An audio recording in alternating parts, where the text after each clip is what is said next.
Assalomu alaykum hurmatli YouTube ishqibozlari, musofirda yurgan aka-ukalar, qadrli obunachilar. Mana bugun navbatdagi darvozamizni Andijon viloyati Asaka tumaniga olib kelib o'rnatdik. Juda chiroyli chiqqan darvozamiz 4.40 ga 3.5 joyga o'rnadi.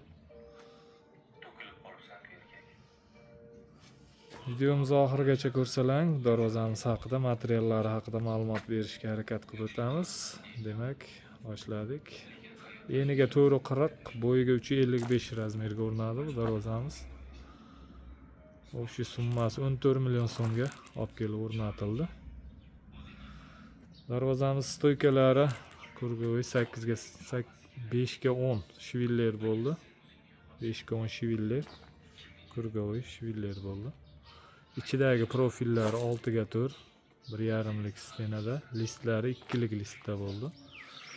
Mana juda chiroyli, baquvvat holda.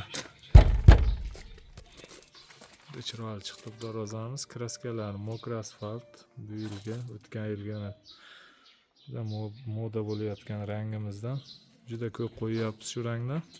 Kraskalar Devo kraska, Xudo xohlasa xizmat qilishi yaxshi. Liposlar bo'lib ko'chib tushib ketgan hozir joyi yo'q. Tagiga gruntovkalargacha sepilib bo'lyapti. Zamogimiz har doim o'rnatiladigan zubur zamok.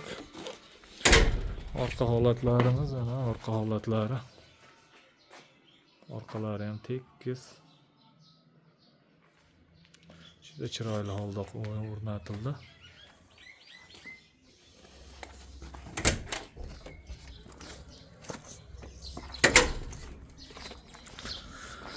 Hurmatli aka-ukalar, kanalimizga yangi bo'lsalaring obuna bo'lishni unutmanglar. Obuna bo'lib, like tugmachasini bosib, videomiz keng tarqalishiga hissa qo'shasizlar degan umiddamiz.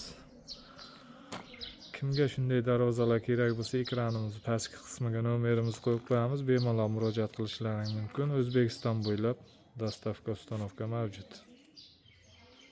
Hurmatli aka-ukalar, doim kuzatib boringlar. Keyingi videolarimizda ham kraska sepish, o'rnatish jarayonlarini qo'yib borishga harakat qilamiz. Doim sog' bo'linglar, salomat bo'linglar.